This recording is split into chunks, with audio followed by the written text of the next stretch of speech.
karag-karag, welcome back to my vlog. Isang maganda at makulimlim na umaga sa inyong lahat. Mula dito sa Lasak City. Na-late ako sa kaganapan ngayon sa Miss World 2025 sa kanilang welcome festival dinner. Naulahi ko sa pangumbira mga karag-karag, pero habol tayo para sa ekonomiya, para sa pangkabuhayan. Showcase ito na nga yung mga latest chikahan, chismisan galore na pinag-uusapan, na pinagchichismisan ng mga active na mga chismoso at mga chismosa, na kung saan wala mo na tayong pa welcome dinner festival minupusal pa outfit dahil busy ako mga karag-karag. Palis kasi ako, kaya ihahabol ko ang chismisan na to. Nako, chismisan ngayon at napabilib ang mga beauty pageant lovers kay Maring Julia mga karag-karag, especially ang mga taga-Tacos at ang taga Milky Way, dahil sa pinakitang dedikasyon at galing at ang pagpapanatili daw ni Maring Julia sa core ng isang beauty pageant, na hindi daw binaboy, hindi daw binalastura ang mga kandidata sa pangnegosyo, kabuhayan, showcase galore. Hindi gaya daw sa Miss Universe pageant at sa Miss Grand pageant na talagang binaboy daw yung mga kandidata para lang kumita ng limpak-limpak na dolyares ang organisasyon. But sad to say daw, yun daw yung realidad na makikita natin sa Miss Universe at sa Miss Grand International pageant. Unsa man imong bebe? Bitchin. Dako gamay. Gamay.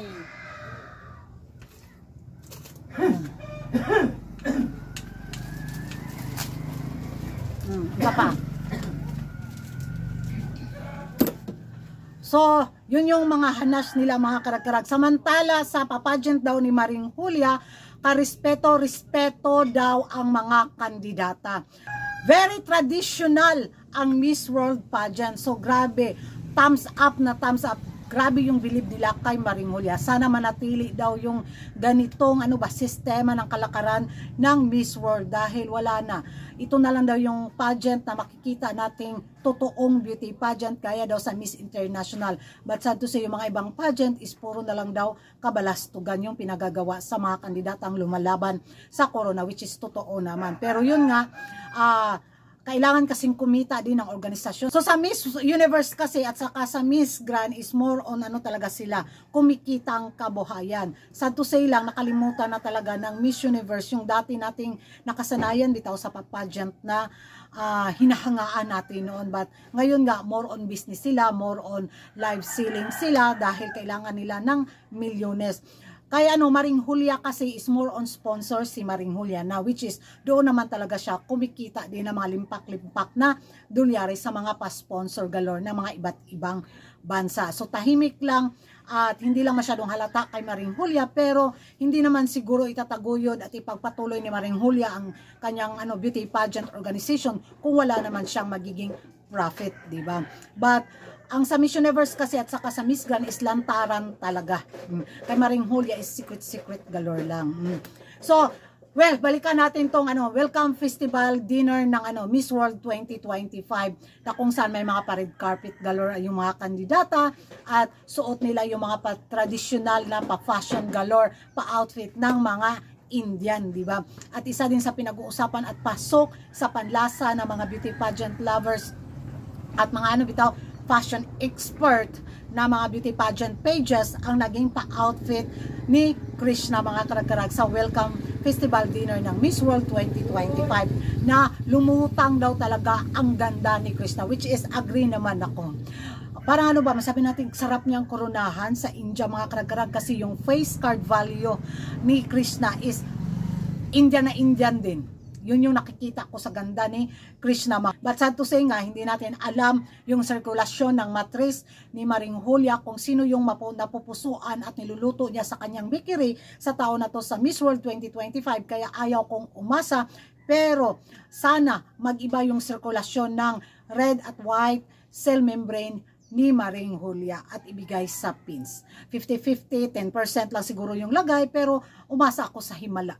Kung wala mang himala na mangyayari sa Miss World, nako, pwede namang ilaban natin ulit si Krishna sa Miss Grand International, sa Miss Universe at saka sa Miss Supra pageant, diba? So, sana mag-align yung star ni Krishna sa Miss World 2025, pero kung hindi man, nako, we are so happy at congratulate na lang pauna sa ating kandidata na winagayway at nilaban niya ang Pilipinas sa Miss World 2025 sa India. Unsay mga call? Sigarilyo? Pila? 20? So sabi nga nila mga karag-karag, lumalaban talaga ang pins. At sa pa-welcome festival dinner na pa-outfit ni Krishna, pasok talaga siya sa mga hot picks, sa mga best in welcome dinner sa kanilang mga prediction. So I'm so happy na umarangkada ang ating kandidata, pero hindi talaga nawawala yung mga frontrunner sa taon na to sa Miss World 2025, especially ang pambato ng Thailand at ang pambato ng South Africa. Lumalaban ang mga European beauty, mga karag-karag.